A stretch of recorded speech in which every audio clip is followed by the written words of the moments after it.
So they take pictures of Pakistan, they take pictures of India, they take pictures of US, whatever, whoever specifies what it is. So they have remote sensing satellites doing the rounds as we speak. Okay, they launch missiles. There's nothing to do with me in SMU. They launch satellites. Again, maybe go and talk about it to NTU who make those small satellites. They did make those big satellites. NTU made them.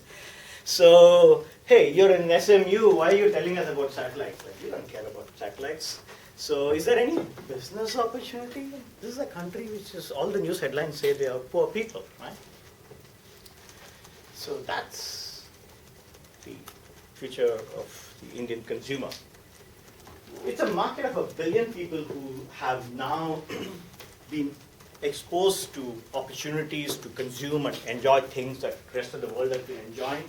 They have the mobile phones and the connectivity to buy, because distribution has always had its challenges in large countries, whether it is Mexico, whether it is Brazil, whether it is India, whether it is China. Remote places, people didn't get opportunities to buy things. And whereas now they are able to order online and get the goods delivered to them. Right? And I thought this was sort of hypothetical, and there was one more interview which was published in the Singapore newspapers. So I interviewed the former, at that time he was the CTO of Flipkart, which is what Walmart bought in India. So it's Walmart's Indian e-commerce operation. So at that time he was the CTO, and I interviewed him. I said so he said, Venkat, you grew up in Delhi, and so you're a big town, so you still have all the choice. You had the choices to buy, whether it is. He said, let's take the example of sneakers. He said, you would walk down to a nearby store and look at the choice of sneakers, and you would buy. He says he grew up in a small town, and so he said that he wouldn't have those choices, and he couldn't even find good ones. So he would usually ask an uncle or auntie who was, that evening or that weekend was going to a nearby town, a bigger town. He would ask them to buy a shoe for him. And he said, whatever they bought, and as long as it fitted, or he tried to give them some picture or something, and that's what I lived with. He says, look at those people in my hometown today. For them, it's like they're kids in the candy shop, because now suddenly they see that there's this Amazon and Flipkart or Walmart. Oh my God, I can pick any shoe I want, any color I want, any brand I want, any design I want, and in 48 hours it will be in my house. And if it doesn't fit me, it pinches me, I can send it back. Hey, sign me up. So he said that, Venkat, you don't understand. He said, you're a Delhi-bred person, you live in Singapore, you don't understand what it means to those people who never, even if they had the money. He said, not everybody in my small town was poor. We had the money, but even if we had the money, we couldn't buy the Nike shoes if we wanted, or a locally made shoe. So he said that that has transformed our lives in my small towns. And that is true for Mexico, that is true for Brazil, and so on.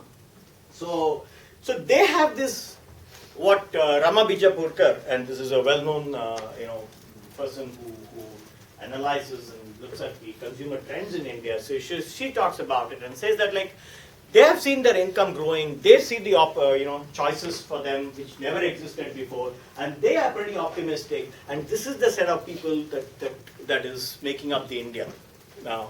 So if you want to, her point is, if you're looking at India for consumption, then that's the population. So is there any basis to what she's saying? So let's look at it. So, often we all talk about either the bottom of the pyramid, or at the villages, the poor people, and so on. So she had an interesting statistic here. So her point is here. It says, look at the rural population. We often talk about the bottom 40% and so on and so forth, but she says, look at the next 40% and the top 20%. There is a decent population even in rural areas to whom you can sell to. Just because they are in, whenever we say about countries like India and all, when we say rural, the imagery we have is one man with one of those National Geographic pictures, right? One skinny cow behind, and then he has some stick, and there's one thatched roof, and then maybe one tree which has got no leaves left on it. That's the imagery that we have. So her point is, that's there, but there is also somebody else who is in the top 20%, who has got money to spend. And so don't ignore those populations, right? And they're okay, they're reasonably well-to-do. You know, they may not be Mr. Mukesh Ambani, who was the, he's a billionaire, but they have enough money to afford to buy many of the things that we can sell from USA or Singapore and things like that, as long as we sell them at affordable prices. Korean companies and even more Chinese companies have fully understood this. Apple is getting crushed, but Chinese mobile phone companies are booming, not only in China but in India, because they are making a whole range of affordable models for every different specification, and they get it right. Koreans got it right before. Similarly, Chinese companies are getting it right, that these people have the money if you have the right product for them. So, what kind of products would be appropriate for them? First, a little more economics before we come to stories. India is a consumption economy. So if you want to sell to that country, you want to sell to a consumption economy. There is another country which is larger than India, who wants to be a consumption economy. Government is pushing for it, but most of the GDP comes from building big infrastructures. Big roads from one end to the other, then they're finished building all the roads, now they're building super fast trains from one end to another, right? And fundamentally, some of those people in those own countries are asking, like, where exactly is this high-speed rail going? Because yes, we understand the top 3 cities, 5 cities and so on, but some of them are going into middle of nowhere and the end of nowhere on the western side of that large country. So people are saying that, like, but if you build anything that contributes to your GDP, and if you build better infrastructure, it contributes to your GDP. Yes, it helps subsequently, but unfortunately India ignores its infrastructure. So if you want to sell, do you want to look at countries which are consumption driven, where people take the decisions, or you want to look at countries which are government investment driven? So India is a consumption driven economy. Think about it. And in terms of percentages, it's comparable to some of the better countries that you're familiar with. So who is a new urban customer? We'll talk about the rural customers. So new urban customer is one who is tired of traffic. There are a lot of working women. Many of them are not in their home place. They are in the big cities. Their families are elsewhere. Singles living away for work or education. They have the disposable income. They want to buy things. They want to order things. They want things to be delivered to them. The Ubers, the Deliveroos and whatnot. And they have now credit cards, or some of these companies are telling them that, like, pay later. And it's not only iPhone which is telling, Apple telling them that, like, hey, buy now, pay later. Even Levi's told them that if you want the jeans, buy now, and over 3 months you can pay in installments. So they are, like, driving the consumption. This is the urban people. What else works in India? Can you localize your global products? Unfortunately, Nokia died for all the stupid mistakes they made. But while they were there, they were actually one of those people who literally were driving the localization. And they looked at it and found that truck drivers and others, there are many places are not electrified, and they drive long distances, they go through the rural areas and so on. They had to carry torches, they had to have a mobile phone and so on. So they came out with a thing that just put a simple torch, whether it is truck driver, whether it is people living in the rural areas, they can use a small torch. In a smartphone it has become a default thing, or you can just download the app. But in the feature phone it didn't exist. So they thought about it and they had it. They did that, they provided for double address books and things like that because phones were shared. So they really understood the customer. For $1 a month, they gave weather forecast localized. You say, they can watch TV, right? They can hear radio, right? True. But Do you trust your weather forecast? Even in weather forecast is problematic anywhere in the world. Even in our 40-kilometer long island, poor fellows, the weather forecast with their best computers are not able to tell me whether Changi it will rain or not, right? So imagine a large country like India. What these guys started doing was commodity prices, agri-commodity prices in the nearby markets as well as national and international prices, they would get that. They would get weather forecast localized because national television will broadcast like what's the temperature and weather in the cities and things like that.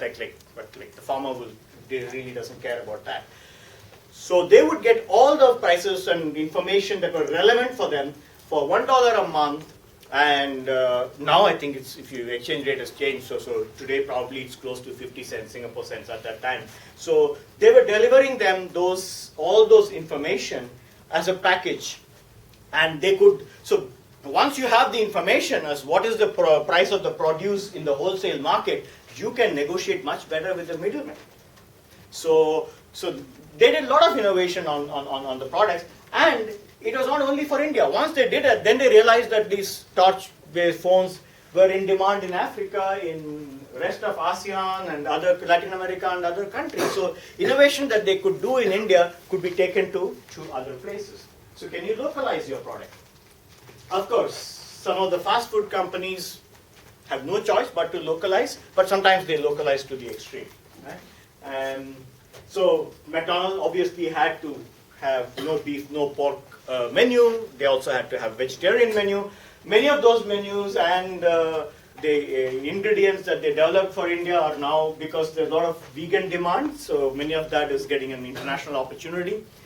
I spoke about the 10-night festival. There are certain communities which are completely abstain from meat for those 10 days. They also abstain from onion and garlic, like the Buddhists, right? And so Domino's, obviously their sales goes down in those periods. So they came out with said we have no onion, no garlic pizzas. So if you are Orthodox, never mind, you come to our restaurant. And you think why are these guys bending over backward to attract these people? Okay, they were attracting a community, many of whom are diamond merchants. You don't want to do business with those people? They are major diamond merchants of the world, and good number of them are their family members living in India. So these are not poor people, right? So they were ready to do any yoga posture for them to as long as they would come to their restaurants and buy pizza. Pizza Hut tried its own stuff, and God knows what that was. Whether it some biryani and then pizza, they made something. So sometimes, they go to the extreme, right? But there are more sensible localizations that you can do, right? So dusty place. So Nokia came out with more dust-resistant keypads, and with mini flashlight I talked about, frequent power cuts, blackouts. Electrolux had came out with a refrigerator which could keep ice frozen for 6 hours even after power shutdown, and they also had washing machines which would give some small instructions to the maid in Hindi in North India. In Western India it had some instructions in Marathi, local languages, and the Koreans did some of those things. Then they would amplify the signals through some software in the TV itself. Various things to meet the Indian needs. And once you innovate, many of these things are relevant because in other countries too. Now, the rural market. Right? Now, rural market, if you notice, is not exactly very poor. So there are if you take certain states in India, they are quite well-to-do, especially in Goa, places around Delhi, places around Punjab, Haryana. So there are pockets of affluence. Actually, if you ever get to read McKinsey report and they talk about India, China, and so on, they ask people businessmen to look at certain major cities in these countries. Don't go by the big, the GDP numbers and then you divide anything by 1.2 billion, what are you going to get? A tiny number, right? So what's the big deal? And then saying, these are poor people. So McKinsey says the sensible way to look at it is look at certain provinces, certain regions, certain cities. And these are the cities where there is, and the surrounding areas is where you can drive business, because there are people who can afford many of the products and services comparable to the rest of the world, as long as you can sort of market and tailor them to their needs. So some of the indications, I mean, if any of you are from business school and marketing, some of the early indicators are like if people are consuming a lot of shampoos and toothpaste, and the rural areas are also pushing towards that, then those are some of the early indicators that the consumption pattern in that country is changing. Right? So these are some of those early indicators for you to say, oh, okay, so there is some possibility. It's not that people are not changing. And television, there's a fairly even split, and two-wheelers, okay, you say like, come on, Venkat, what boring statistics you're giving. But if you're going to be a business person who wants to do international marketing, understand that these are some of the fundamental indicators. Korean companies understood this very well. That is why Samsung, LG went in India and started selling the televisions and refrigerators. And as people moved up, their income went up. Or, they could, when they were looking for the next, first air conditioner ever, which brand comes to the top of your mind? If for the last few years you had been using your, Samsung or LG refrigerator or a Samsung or LG television, which brand will come to your mind when you think of an air conditioner? Right? And then if you're wanting to buy a smartphone, which brand will come to your mind? Which one will you be saying? Other people waited on. Poor people, forget it. When they come to our level, we will deal with them. Yeah, now you go there and they're saying, no, we are buying Samsung. Because my TV is Samsung, my refrigerator is Samsung. No, for the last 10 years we have been buying Samsung. So don't dismiss some of these statistics, okay? So they are good indicators for you to know that the country is under transformation. That's my theme, that this country is under transformation. So those are the numbers and those are the things to be aware of. So, yay Venkat, you sang the song of all those rural people being able to buy. How do you reach out to those people? Right? So look at some of the innovative things. In the next few slides I would, I'm a marketing guy, so I will talk about some marketing efforts. But you can make the best product, but if you're not able to reach out to people, if you're not able to communicate to people, there's no point, right? You can have the best legal services in the world, but then if you're not able to communicate, then how are they going to come to you and that you're the best contract lawyer, right? So a little bit of what are the challenges in communicating and marketing to people, and how some companies have overcome these things. So because some of these real rural areas, even if the people have them, can buy some of the basic stuff, they are like media black holes, right? So you don't have big television access and so on. So how even in those places these companies are reaching out? So many of them are, for example, let me highlight the Unilever thing first. What Unilever did is that really bottom of the pyramid marketing. This is not the upper echelons that I talked about. This is really bottom of the pyramid marketing. So what they are doing for those places is they have huge challenge in reaching out to messages to these people. So they have come out with many innovative things. One of the things is for distribution is that they have worked with the self-help groups or voluntary groups, women who are working in those communities, in small groups. They have reached out to them and said, you can form your own self-help groups. There could be micro-lending, microfinance available to them. And so you buy some of our products and sell it to your community, and then you have a commission and a margin, and then repay your loans. And interestingly enough, and if you have ever read about microfinance, it's usually microfinance or any of these kinds of initiatives are actually targeted at women. Statistics over and over across societies have shown that women are more responsible borrowers. And they they invest back in the family, in the society, and they grow their businesses very diligently. Men in some of these societies, what they do is, once they get some cash, go to the nearest liquor store and drink and blow away the money, and they don't repay. So it's not been that they have completely ignored men, Unilever. What they have done is that with the women who are signed up, their husbands or their sons, if they want to be part of this movement, they can be. And so through the women in front, those families, their men can also sign up and probably service some of the farther rural areas and so on. So where it is difficult to find shops, they're finding innovative ways to do that. Tata's have done with the tea, again, reaching out through these voluntary groups. Let's see. Give me a second, and let's see how how do you reach to sort of million people in.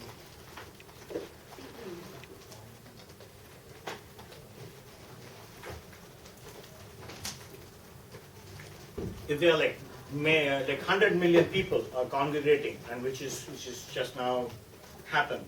There was a Kumbh Mela. Did you talk about it? Yeah. So this is about the one of the previous Kumbh Mela. So diarrhea still kills 1 point.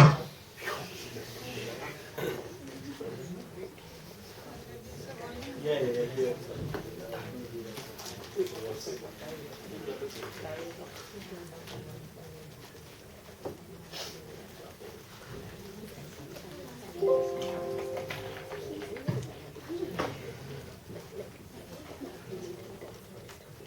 Diarrhea still kills 1.1 million children annually in developing countries. LifeBoy believes this can be averted. The Kumbh Mela, India, 2013, the largest religious festival on the planet. Over 100 million people come here to pray together, live together, and eat together. LifeBoy Soap saw this as the perfect opportunity to convey an important message.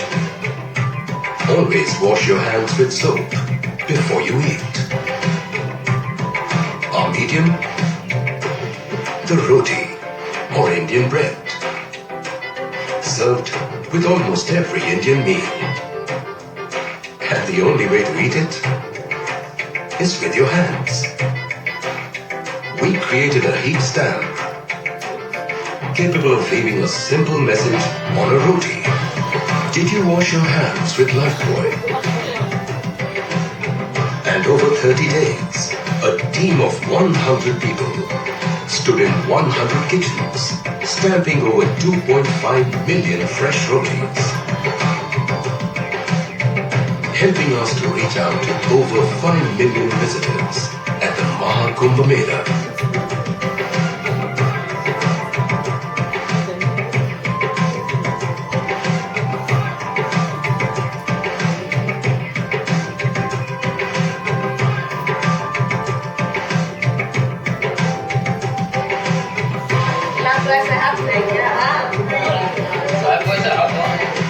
So, will people remember to wash their hands before their next meal? Let's pray they do.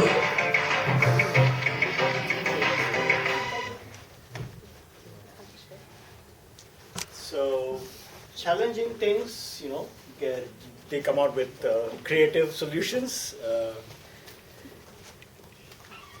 So how do you reach out to so many million people in one place, and you want to communicate a public health message? But of course, there's business side to it too, and so which is what they did. And so you would find a lot of stories like these on how, given the limited resources, given the challenges of reaching out to people in these various corners of the country, companies, how they have to come out with innovative solutions. Now, Would you believe that India, would be a $5 trillion economy? Any numbers? Anyone knows how big is the Indian economy now? Is it even a trillion? Okay. 5 years ago, it had already crossed 2 trillion. So it took 9 years. So if they grow at the same pace, by 2023, they should be 5 trillion. And the latest figures show that they are somewhere 2.9, almost at 3 trillion. And who is marginally ahead? UK. Don't worry about that. Brexit will take care of it. So India is not worried about overtaking UK. They're there to be more concerned about other countries ahead of them. UK is just March 29th, and a little later you can redo the stats and things will be okay.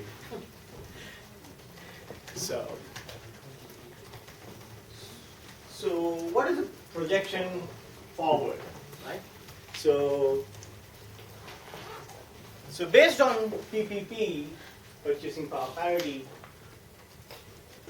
they expect India to be, by 2030, probably the second largest, based on PPP, and not by the nominal GDP figures.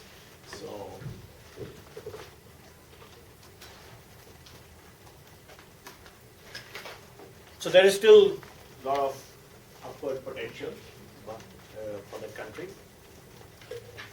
And this was a surprise statistic that came out recently at World Economic Forum. There was Davos when it was held, and quite a few of the Indians with themselves surprised by that. But for whatever it is worth, their point was that many of the Indian cities are among the top 10 fastest growing, right, in the world. Even if you dispute that, but at least they should be somewhere there for the statistics even to be wrong, right? But anyway, Oxford Economics came out with this, and so it shows that there's good growth. And interesting to note is not the cities like Bangalore and Hyderabad or Chennai for that matter, but many of the other cities or your tier 2, tier 3 cities. How on earth are they there? So that means many of the things I talked about previously in the previous slides make some sense, right? That there is a growth happening in the hinterland and the interiors of India, which is why they're showing up somewhere there. I mean, even if they are forget about top 10 in the world, if they're in the top 20, top 50 in the world, that's good enough, because I'm not dismissing what it is, but saying that these are not the cities that come to top of your mind in terms of growth, but then there is something fundamentally happening in the hinterland. So many of the stuff that we talked about previously are supported by this kind of a statistic. So all of that's great, Venkat. Who cares? Here are those who care. Jeff Bezos has committed $5 billion to invest in India. And why is he upbeat? Because he got beaten up in China already, right? So he has to make India, Mexico, Brazil work. Right? And if he committed $5 billion, did anybody up the ante? Anybody committed more? Anybody knows about? Tatao, don't know. Walmart invested only $16 billion and bought this company I was referring to you about, Flipkart, whose CTO I'd earlier talked to. So Walmart, they were trying for a long time to enter India, and India doesn't allow foreign direct investment in multi-brand retail. So if you're Nike, if you're Adidas, you saw my previous slide, IKEA, they are all there because government of India allows if you have a single brand and you want to retail that. But if you're like a department store or anyone who carries multiple brands, they don't want to encourage. So Walmart waited, things didn't work. They put up the wholesale back end, but never could do the front end. So e-commerce, there was a foreign direct investment was allowed. So So they basically bid for Flipkart and bought out the company. Alibaba has invested in India, 5 billion. They have invested in Paytm. So literally, they want to make it like Alipay and the whole Ant Financial, that Alibaba, Alipay ecosystem that they want to sort of recreate in India. IKEA opened the stores last year in Hyderabad, and they have solid plans to roll out in the rest of the country. They have, it took them almost 10 years to finally get when they were waiting, and they got approval, and then they had to get the formula right, the products right, the prices right. So which they have worked on. I know many of you won't be interested, like this, all this IKEA stories is like, tell it to my mother and father, but tell me these things that I can relate to. Yeah, so there is few weeks back, just a few weeks back, last month, Spotify, so you all can relate to it. Spotify entered India, and in first week they picked up 1 million new users, and they have got the pricing formula right. They didn't make the Netflix mistake. Netflix has priced itself high. They're like for $70 roughly US per month is the subscription, and Apple Music is about that price. Probably one of the only thing that Apple ever sells at comparable prices to anyone else is Apple Music in India. Apple phones are not affordable in India for many people, and so is there a market? Spotify, roughly 200 million subscribers around the world, I think. We check that. But the Indian competitor already has some 80 million users, so they've got to have an uphill battle. They did tie up with a company called T-Series. Normally, I wouldn't have put it up, this name, because it makes no sense to anybody else. But last year, T-Series suddenly became famous around the world. Why? Why? Some people are laughing, so obviously they know the answer. So go ahead, tell it. Why did they become famous suddenly? Because they're going to be the #1 most subscribed to channel on YouTube. On the YouTube, right? Exactly. So nobody knew what is this T-Series, X-Series, Y-Series till the YouTube battle for #1 position, right? And they're fighting it out with that guy, and then so that they have a big music catalog. So Spotify managed to sign up with them that their catalog can be played, but all is not smooth. Warner Music has sued and has got has told that Spotify cannot use Warner Music songs in their Indian thing, so they're probably still negotiating those things. But yeah, if many of the Indians, if they're playing Bollywood music, like they care about Warner Brothers, so yeah, it will matter somewhere. I'm not dismissing, but yeah. So, in summary, this is a high consumption, high growth, economy. It has adapted to globalization, and so if people want to localize the product, market it, and then they could take it to many other markets subsequently. So you do have to, if you want to sell in India, you have to customize the product, customize the price and the business model, and exactly the reason why Apple doesn't succeed in India. They say, oh, we are making a cheaper phone, and people look at the features and functionalities. So 2 generations old phone you want to give me for a slightly lesser price than your premium phone, but keep it, because that price they can get Chinese phones and Korean phones which are more up to date. So who do they want to sell? They have to make up their mind. I mean, everybody keeps telling, oh, Apple should make it affordable for India to capture that market. No, Apple can be, if they want to be the Louis Vuitton, let them be Louis Vuitton. That's their company's strategy. As far as I'm concerned, it doesn't matter. If they want to be at that end, why should they? But if you want to fight in the lower end to sell to India, you have to get your product price and business model right. There's no point in, I'll do a little bit, and then because I've got a great brand name, you will come and buy from me. Probably it does not work, because Indian consumer, even those who are rich and well-to-do, have this mentality, which was very well summarized by one of the car companies in India, Suzuki actually. They came out with an ad, maybe I should have showed it. So a group of Indians are touring NASA, and there's a US guy showing them around, and he explains to them the Saturn rocket and how powerful it is, and so it gives them all the specs and everything.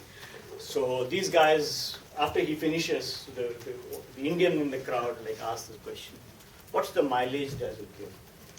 So they're always, what is the mileage? What is the the value that it will give the product? If I give you X dollars, what will I get for that, right? If I divide it by the megabytes, if I divide it by gigabytes, if I divide it by the random access memory, all of those things, am I getting value for money? So that's the mentality of that market. So you want to do some nonsense adjustments, it doesn't work. And the Korean and the Chinese companies have very well understood that. And so they modify the product, modify the price appropriately. And it's adapted to technology. It's a research partner for many companies. Many of the GEs and many other companies have set up their own research facilities in India. You have the demographic for that. And as I've always mentioned throughout my presentation today, aspirations of the people who are driving, and they have the confidence and belief that they will succeed. So with that, if you have some time for Q&A, feel free to ask some things that I've asked. They are presented to you, related matters, other things. I can't predict the next elections results. Huh? It's going to happen. Yeah, it's going to happen. Yeah. But it will be a colorful festival to watch. Just sit back, relax, very noisy, very colorful, watch it. You're really excited about the consumer potential of India, right? Mm-hmm. But I was thinking if that's really the way to go forward for India, considering how much of a negative impact on the environment and society that consumerism has. Mm-hmm. Shouldn't we develop maybe a new model for Indians as they switch over that's less consumer focused, So Indians should go back to the caves and rest of the people will go forward. There's nothing wrong with the consumer thing, as long as we don't push bottled mineral water, right? And they ask them to throw it in the empty bottle. As long as we can have good piped water supply, healthy water supply. And Indians, tradition, as we grew up, we used to take containers and get the things. We used to take cloth bags as we grew up. Prof, right or wrong, right? We used to carry cloth bags. Then people told us that you're uncultured, you're not progressive enough. And they gave us plastic bags. So then 1 billion people throw plastic bags, then you know what happens to the environment. So not at all till long ago, Indians were the last to still carry cloth bags. But in a generation, that change took place. But actually, some of the cities have started to ban plastic bags. And people are super conscious about, there are people who... So, to tell these people who are backward or beyond, who never had access to some of the basic things. So this friend of mine who subsequently broke through the glass ceilings and worked for Google in US and and then Flipkart in India and then went back to US and so on. Do you think people in those should not have a shoes of their choice? I'm not dismissing the environmental concerns. Don't get me wrong. Are we doing enough here? Are we doing enough in many of the developed countries? No. Thank you. So, point being that if we can have environmentally friendly consumerism, why not? Why should they not use the thing? Yes, they may not have to use soap. They can go back to use some of the traditional things, nicely packaged, safely made, and things like that. That's perfectly fine. Healthy, traditional Chinese medicine, healthy Ayurveda medicines or ingredients that they use for that. By all means. But they didn't have things to use, right? Now that they are getting money to use that. And a lot of things I talked about is to put it in context especially for foreign people, because a lot of negativity is what we hear. We just know it as like poor backward place and nothing happens and everything is atrocities and stuff like that. I wanted people to understand that that's only one side of the story. I'm not at all dismissing that, and that should change. But there is also other side to it, right? Why maybe some Singaporeans can go and do business which is consumer oriented and environment friendly. Nobody's stopping it. All I'm saying is there is opportunity, that people have affordability. What they should buy, go ahead and persuade them to buy alternative products. Just as you could have a alternative mobile phone for India like Nokia did, which was saleable elsewhere. Hey, it's a great market. That could be the country to practice, try out what you're talking about. And then you can take it, you can scale it in that country, you can also take it to other countries. Right? We don't have a different point of view, but my stats are about to persuade people that there is an opportunity, there is a possibility in that country. I'm wondering, even in the lecture you covered, but also I've observed that in India the population is huge, and then there is a small minority that has a lot of money, but then there's also so many people who, don't have as much. And, there are a lot of the rich people in India, they do spend lavishly, on weddings or on, designer clothes or certain, things. So what do you think, the government should do to kind of reduce this income disparity? There will always be disparity. Is this only an Indian phenomenon? No, it isn't. Okay. But I feel like it is, because there's so much poverty, something should be done to give back to that society, right? So are there any policies you think that should be implemented? So do you think it should come through the governmental interference? Then we all criticize that India is very interfering government and we don't want to do business with that country. So do you think government should interfere and do it, or people should transform? I think definitely people should transform. That's the ideal way of moving forward. But I also think that that's also may not be practical, just because a lot of the, people want to keep the money that they've earned for themselves. So I think to a certain level, government interference is necessary. Okay. But it may not be ideal. I agree that it should come from people themselves. So they should put a cap on how much should be spent on a wedding. Is that correct? Is that the way to do it? No, I don't think so. No, it can be. It will take 5 minutes in India to do things like that, because that's all they were doing, right? They were putting restrictions on how many toothpaste should be produced for the country by a particular company. The whole brilliant knowledge, expertise that the country had was put to use, not to come out with something better and newer, but was to write down such policies. So India will take no time to put all these kinds of restrictive policies. They can go back in no time. But the point is, yes, Ambani had 2 lavish weddings, right? But if you stop it, you think he can't do it in New York or in Bangkok or anywhere else or in Fiji? He can't afford to fly everybody to a private island in Fiji.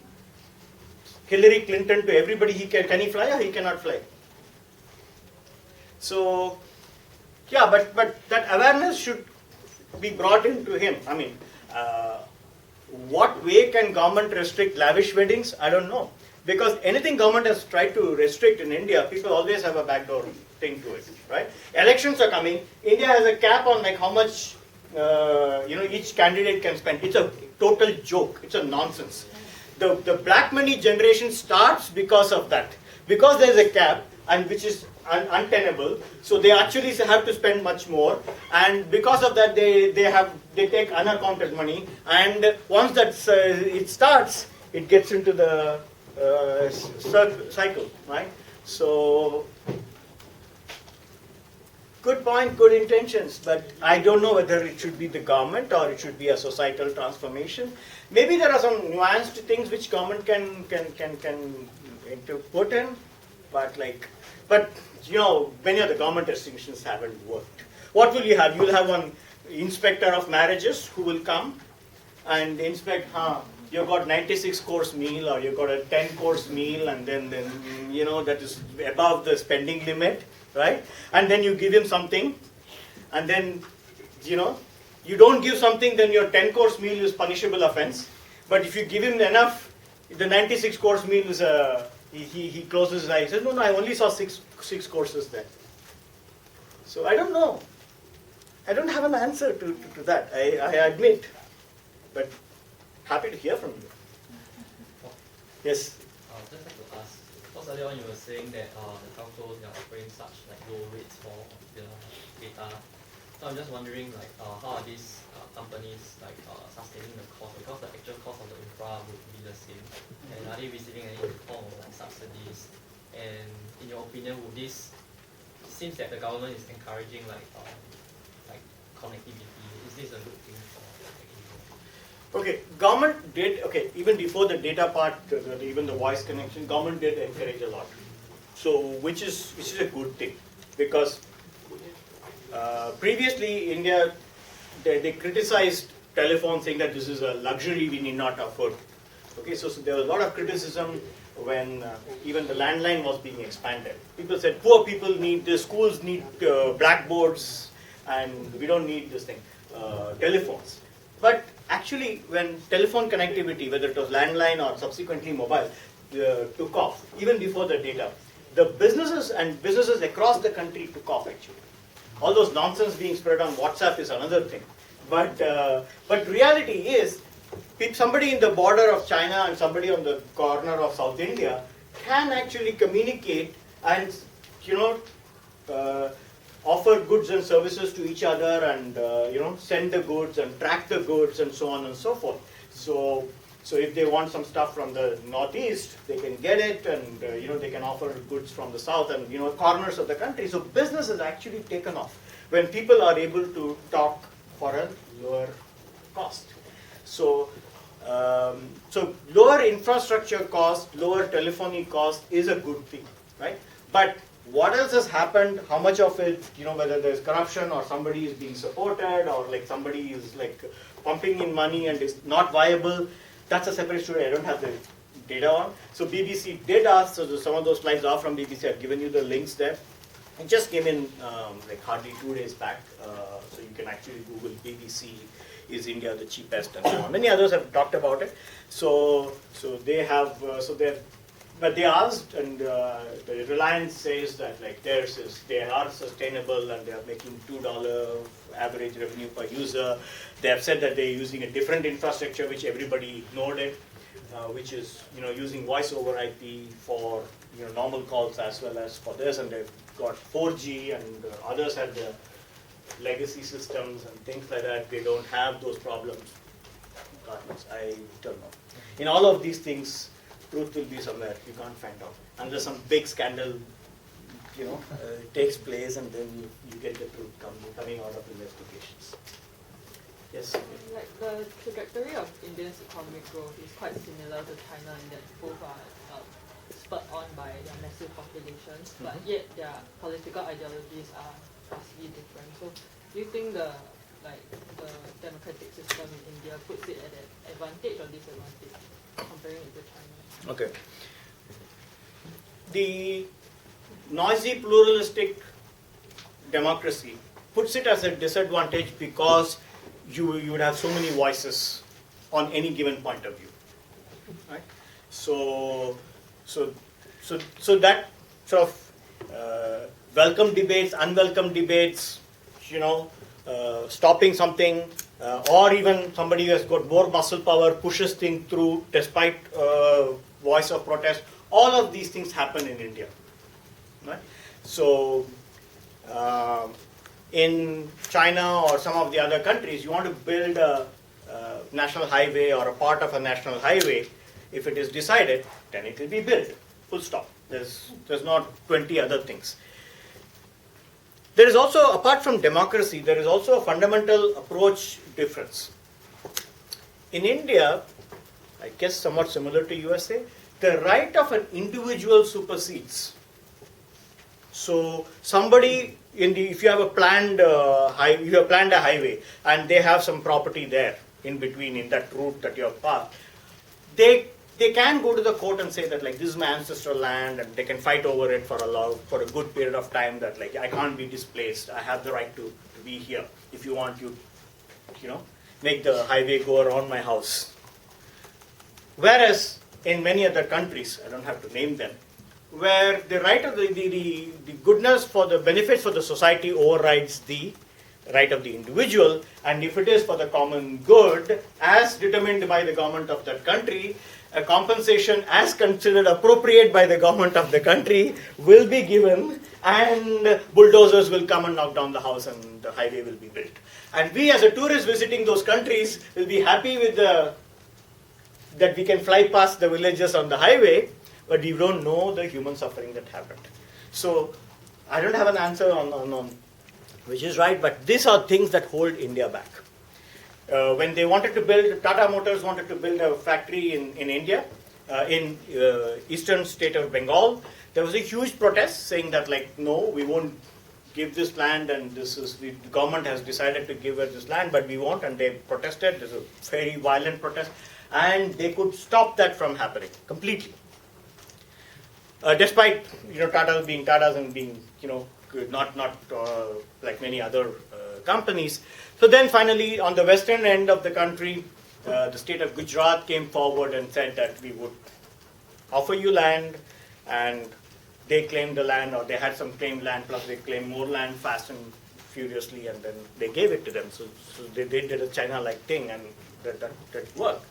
So it's So it is a disadvantage, but usually sociologists and social economists say that these things are beneficial in the long run.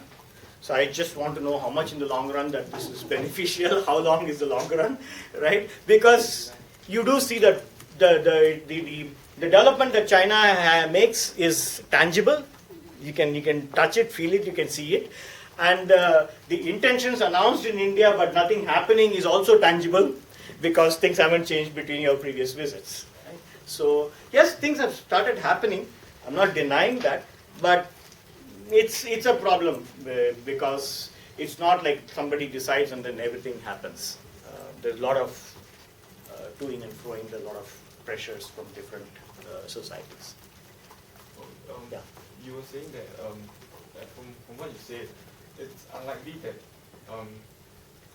India will change, right? So how do you think that India can use this as something that can help them to be able to grow in the future? Did I say India is unlikely to change? Oh my God. No, But my punchline's wrong then. No, the whole discussion to show that India has changed, so I was more optimistic. What I meant was the political ideologies that like to change. Okay. It is what it is, right? It's a pluralistic, that won't change, yeah. So then, based on that? Based on that, right, as in how do you think we can use that as a Advantage? Yeah, compared to China. Okay, first, there's no point in comparing the two countries. Firstly, it just doesn't make sense. The systems are very different. The way you do things are very different. Just because both of them have got 1 point something, no point in comparing those things. 1.2 billion, 1.3 billion people, so let's compare the two. Makes no sense. After 1950s or whatever, they have gone completely different ways. After communism in China and the independence in India, they have completely gone different ways. So it just doesn't make. In fact, I would say if I could have probably put it up front that China-India comparison doesn't make sense at all. Except for the 1.2 billion kind of similarities, what are we? No point in comparing, because India. That's what one of the slides actually mentioned. That India will never be a tiger, like one of those guys. He was the head of P&G in India at the time of transformation. He comes time to time to Singapore. Maybe you should, if you get a chance, good thing to ask, you should hear him. He hasn't come and talked to any at assembly. He has talked at NUS and other places. So those are some of the fundamental challenges. So I wouldn't say that India is going to be that. So what it can do to leverage on based on the things. One of the things that they would have to do, or for that matter, actually, if they can combine some of the common questions that are coming out from many of you, what India has to do is similar to what many other countries also have to do. How are you going to manage the thing between disparity of income, the civil society's issues or the rights of the individuals, the collective good of for the future of for the society and for the business and so on. So how are these three elements of the society, the business, the government and the civil society, how are they going to work together? And these are all messy problems, as they are called in economics, right? That how are you going to tackle these things? How the three parties can sit together and give up something and receive something in return? And can you have an integrative approach to thinking and doing these solutions? A noisy civil society saying that my way or no way, or government doing the same thing or the business doing the same thing is not going to work. And we do see more and more of that, not only in India, but what has held back has also had the similar things have started playing out in other countries. Heathrow has a problem of building the next terminal or runway. The challenge being that everybody agrees that there should be the new runway, but everybody also says not near my backyard. The plane should not come near my house. You can get it from anywhere else. Yes, we need it. We also feel the crowd, but build it somewhere. So this is called the NIMBY phenomenon. Have you heard of the NIMBY phenomenon? Not in my backyard. So we all want progress, but not in my backyard. So these are some of those messy issues. So can India tackle those issues that you're all talking about? But that's also the challenge some of the other countries are also facing. Countries which have got a centrally planned economies and then the government directive works, they're able to move forward. Yes, sorry, you had a question. I want to ask, do you think that India's economy can be sustained by the service sector alone? Because like a lot of the companies that come in like IBM and all, they're like services, and it accounts for like 60% of the economy, but actually it's only like 28% of employment. Do you think they should look towards like manufacturing, considering like there's unemployment? Right. Yeah, it's true, but also the world is also changing, so that's the problem that they are facing, that it is becoming more service oriented. Many of the low cost or economic scale of economy for manufacturing has been with China, right? So India missed out that. Maybe some amount of it can be brought back or like can be competitive. But is India going to be an export-driven, successful economy? I think that ship has sailed. So there's going to be a challenge, and this is exactly the challenge many countries are also facing. Is because however much the US president can shout the manufacturing is not coming back to US, or the manufacturing that is coming back with automation. So when we say yes, India should have more manufacturing, I can stand and say that. But if you look at what are the other trends simultaneously happening, then you are a bit concerned, because how are you going to, if there's going to be more automation coming in, so how are you in the manufacturing sector, then how are you going to manage employing people as well as being productive enough to make it at an affordable cost? So this is a fundamental challenge India is going to face. Yes, but they do want to make more manufacturing, so Make in India and all that program was announced and things like that. Some places they are successful, but now with China's costs going up, some industries can potentially come into India. Some of them, at least for selling to the local market, some manufacturing can happen. But will all manufacturing coming in now, will it employ so many people and so many less skilled people? That's going to be a challenge. And how India is going to reskill its people, especially at the lower end. So this demographic dividend that India talks about, will it become a ticking time bomb is a matter of concern. You're right about, hey, without manufacturing, how are they going to do it? But the manufacturing itself has changed. It's not the old-time manufacturing. Sorry, Dane? Yes, thank you for your presentation. I think one of the main events that's going to take place in the next few decades is China's Belt and Road Initiative, which I think India is quite openly against. So I was wondering, in your opinion, how do you think India is going to react to this policy by China over the next decade or so as it continues to expand its influence, especially in Asia? Okay. First and foremost, nothing in global economics is pure economics alone, except the journal papers that are published. Everything else is economics, is integrated with politics, with geopolitics, with military, and everything is integrated. So you have a good roja, right? And even the pineapple slices you want to take out will look black, right? So when India or some other countries look at it, they look at it that they are, especially India looks at it that on the it's kind of surrounds India because they picked up all the other countries and you know, picking up the ports, picking up the highways, etc., which is literally to surround India. So they do look at it from a geopolitical, military angle to it, right? And Belt and Road Initiative was not designed for India's benefit, or for that matter, any other country's benefit. They have built a lot of roads in China. They have built a lot of high-speed rail lines in China. Some of them are going to the west, and the people who built them are also asking that like there's not enough population there for a bullet train to go to that place. So now what else will China build on, right? So they are saying that, hey, you know what, guys, Kazakhstan, all the Stan nations, hey, Pakistan, all of you, you know, we can come and build some infrastructure for you. And those infrastructure are built to carry Chinese goods to these markets. It's not a philanthropic move from China to say that like, hey, I want to develop all these world, right? So that's why India is opposing that, because it's surrounding itself geopolitically. They are concerned about that.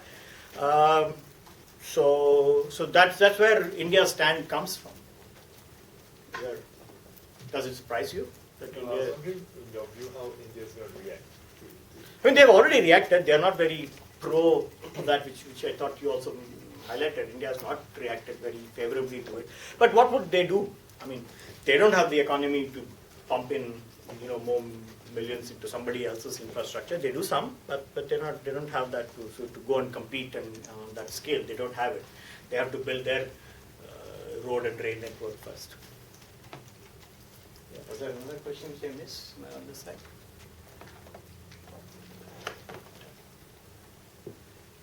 Any other questions? Any other aspects? What I talked or didn't talk, yes? Thinking about actually India-Pakistan relations, Mhm. recently there have been some tensions. I'm wondering if there's likely to be any normalization of a relationship in the near future, or will this is it likely to result in a long-term problem that needs to be dealt with? That's another lecture, I think.